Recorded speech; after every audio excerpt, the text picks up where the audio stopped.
Hello दोस्तों, जय श्री राम। कैसे हो आप दोस्तों? मेरे इस चैनल आशा जी के स्टडी में आपका हार्दिक हार्दिक स्वागत है। दोस्तों, मेरा नाम अमित केवट। आज हम भारतीय रेल से रिलेटिव बहुत ही महत्वपूर्ण क्वेश्चन आंसर लेकर आए हूँ, जो कि हर एक एग्जाम में पूछे जाते हैं। दोस्तों, अगर आप किसी भी सरकारी नौकरी की तैयारी कर रहे हैं, जैसे UPSC, railway, IAS, IPS, navy, army, police, तो ये वीडियो आपके लिए बहुत ही ज़रूरी है। एक बात और दोस्तों, अगर आपने हमारे इस चैनल को अभी तक सब्सक्राइब अगर नहीं किया है, तो चैनल को भी सब्सक्राइब ज़रूर कर लीजिए, क्योंकि हम जीके से रिलेटिव बहुत ही महत्वपूर्ण वीडियो बनाता रहता हूँ। कहते हैं मंजिल उन्हीं को मिलती है जिनके सपनों में जान होती है, पंखों से कुछ नहीं होता, हौसलों से उड़ान होती है। तो चलिए हम वीडियो को शुरुआत करते हैं। जैसा कि आपका पहला प्रश्न क्या है, प्रश्न पूछ रहा है भारत में रेलवे तंत्र कब स्थापित किया गया था। प्रश्न पूछ रहा है भारत में रेलवे तंत्र कब स्थापित किया गया था। तो आपके पास ऑप्शन दिए गए। ऑप्शन ए 1969 में, ऑप्शन बी 1753 में, ऑप्शन सी 1953 में और ऑप्शन डी 1853 में। तो भारत में रेलवे तंत्र कब स्थापित किया गया था? 1853 में किया गया था। कब किया गया था? 1853 में। भारत में रेलवे तंत्र 1853 में स्थापित किया गया था। तो आपका पहले का राइट आंसर हो जाएगा जो डी हो जाएगा आपका पहले का राइट आंसर। दोस्तों, एक बात और दोस्तों, अगर आप किसी भी प्रश्न का आंसर अगर पहले से जान रहे हैं तो मेरे इस वीडियो को कमेंट में ज़रूर बताना। इस वीडियो के अंदर जो भी प्रश्न है, इनमें से किसी एक का भी अगर आप आंसर जान रहे हैं तो वीडियो के कमेंट में ज़रूर बताना, क्योंकि हम भी जान सकें कि आप कितना टैलेंट है। दोस्तों, हम प्रश्न को थोड़ा समझाकर ज़रूर पढ़ाते हैं, भले थोड़ा टाइम लगता है। प्रश्न को समझने में, पढ़ने में जितना मज़ा आता है उतना रट्टा मारने में कोई मज़ा नहीं। अगर हम सोचिए एक प्रश्न को एक बार पढ़ दिया, भारत में रेलवे तंत्र कब स्थापित किया गया था, उसका राइट आंसर हो गया 1853, और हम ऊपर चले गए, नेक्स्ट कर दिए। अब दूसरा प्रश्न क्या, ऐसे में प्रश्न समझ में नहीं आता। तो थोड़ा सा समय ज़रूर लगता है, लेकिन प्रश्न को समझदारी से पढ़िए। तो एक बार ही वीडियो को देखना पड़ेगा और एक बार में आपको ज़िंदगी भर नहीं भूलेगी। तो वीडियो को ध्यान से देखिए। थोड़ा सा समय लगता है तो उसका सब्र करिए, सब्र का फल मीठा होता है। प्रश्न को समझदारी से पढ़ेंगे अगर आप, तो आपको ज़िंदगी भर नहीं भूलेगा। तो बार बार पढ़ने से एक ज़्यादा अच्छा है कि एक ही बार आप पढ़ लीजिए, ठीक ना। तो भारत में रेलवे तंत्र कब स्थापित किया गया था?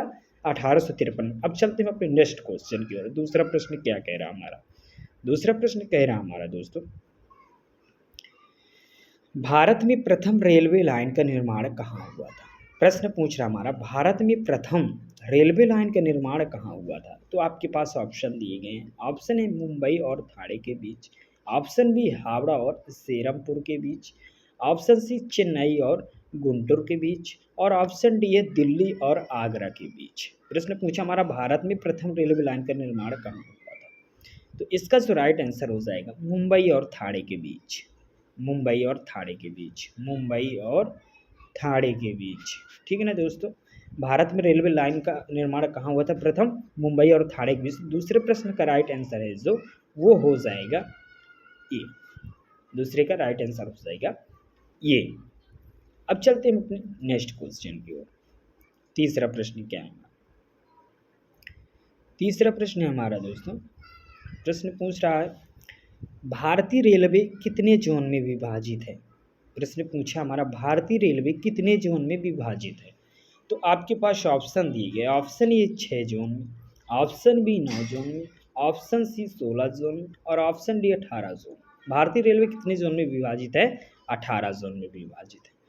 18 जोन में विभाजित है भारतीय रेलवे, 18 जोन में विभाजित है, ठीक ना। तो तीसरे प्रश्न का राइट आंसर हो जाएगा डी।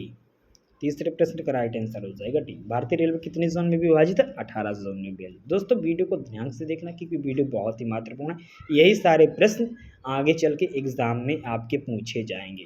कुछ लोग यही सोच लेते हैं कि ये कहाँ आएगा, ये कहाँ जाएगा, फिर यही सारे इकट्ठा होकर आ जाते हैं और आदमी के एग्जाम असफल हो जाता है। तो आपका चौथा प्रश्न जो, भारतीय रेलवे किस प्रकार की रेलवे लाइन का प्रयोग करती है। प्रश्न पूछ रहा हमारा, भारतीय रेलवे किस प्रकार के रेलवे लाइन का प्रयोग करती है। तो आपके पास option A broad gauge, option B metre gauge, option C narrow gauge और ऑप्शन डी इनमें से सभी। तो भारतीय रेल किस प्रकार के रेलवे लाइन का प्रयोग करती है? वो है इन सभी का, इनमें से सभी का। Broad gauge, metre gauge, narrow gauge, यानी सभी का यूज करती है, ठीक, उपयोग करती है। तो चौथे प्रश्न का जो राइट आंसर है वो हो जाएगा डी, ठीक ना दोस्तों, डी हो जाएगा। ये तीनों गेजों का भारतीय रेलवे यूज करती है। अब चलते हैं अपने नेक्स्ट क्वेश्चन की ओर। चौथा प्रश्न क्या है हमारा? चौथा प्रश्न है हमारा दोस्तों, सॉरी पांचवा प्रश्न है हमारा। पांचवा प्रश्न हमारा क्या कह रहा है, भारतीय रेलवे का एशिया में कौन सा स्थान है? भारतीय रेलवे का एशिया में कौन सा स्थान है? आपके पास ऑप्शन दी गई। ऑप्शन ए प्रथम, ऑप्शन बी द्वितीय, ऑप्शन सी तृतीय और ऑप्शन डी चतुर्थ। भारतीय रेलवे के एशिया में कौन सा स्थान है? तो इसका राइट आंसर हो जाएगा दोस्तों द्वितीय। क्या हो जाएगा? द्वितीय। द्वितीय भारतीय रेलवे का एशिया में कौन सा स्थान है? द्वितीय। तो पांचवें प्रश्न का राइट आंसर हो जाएगा आपका बी, द्वितीय स्थान। अब चलते हैं अपने नेक्स्ट क्वेश्चन की ओर। छठवां प्रश्न क्या है?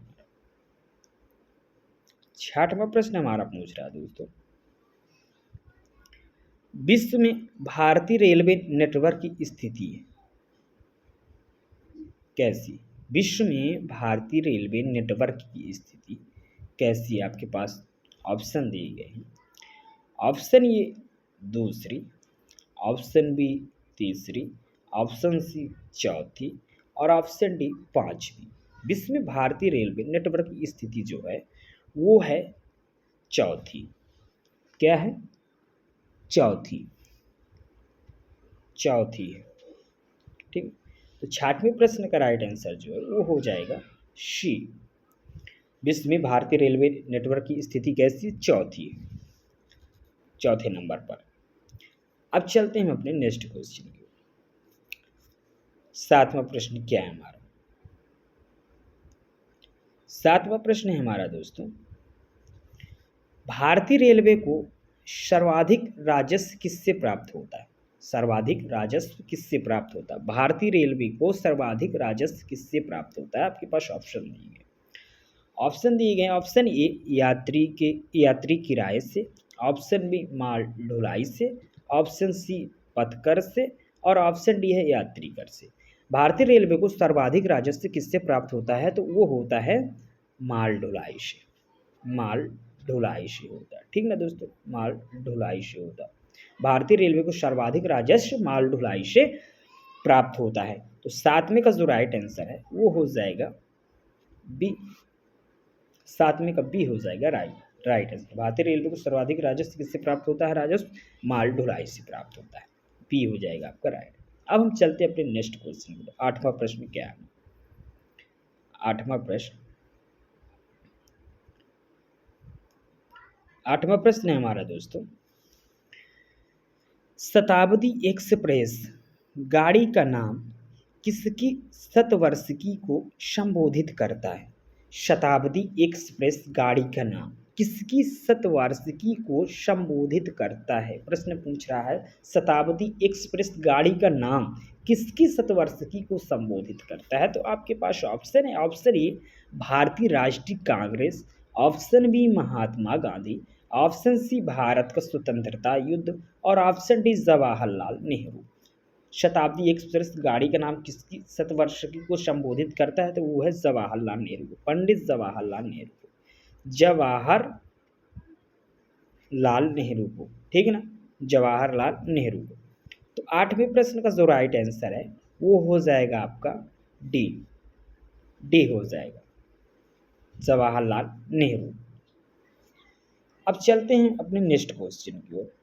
नौवां प्रश्न क्या है हमारा? नौवां प्रश्न है दोस्तों हमारा,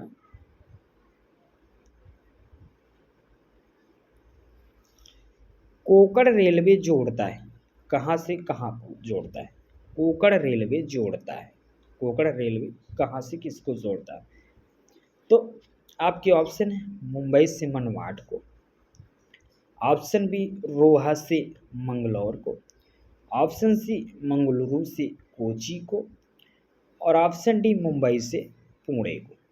कोकण रेलवे जोड़ता है तो वो है कहाँ से कहाँ को जोड़ता है? रोहा से मंगलोर को जोड़ता है, रोहा से मंगलोर को जोड़ता है, मंगलोर को, ठीक है ना। कोकण रेलवे रोहा से मंगलोर को जोड़ता है। तो नौवें प्रश्न का जो राइट आंसर है वो हो जाएगा बी, बी हो जाएगा राइट आंसर। अब चलते हैं हम अपने आखिरी प्रश्न की ओर। 10वां प्रश्न क्या है? 10वां प्रश्न है दोस्तों हमारा, भारत का सबसे लंबा रेलवे प्लेटफॉर्म कहाँ है? भारत का सबसे लंबा रेलवे प्लेटफॉर्म कहाँ है? आपके पास ऑप्शन दिए गए हैं।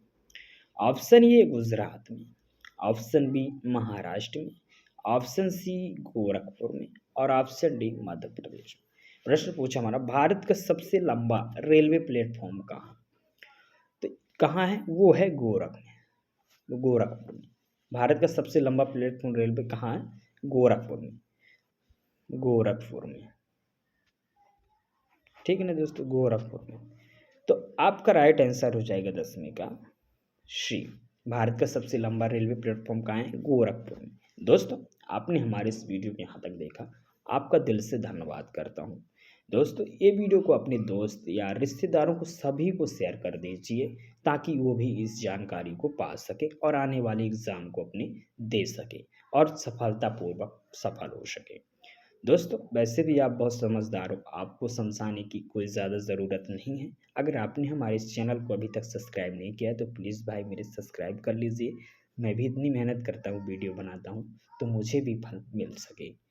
तो आपसे यही निवेदन था दोस्तों, अगर कोई भी बात है तो कमेंट कर दीजिए, और कोई बात नहीं फिर भी कमेंट में जय श्री राम लिख दीजिए।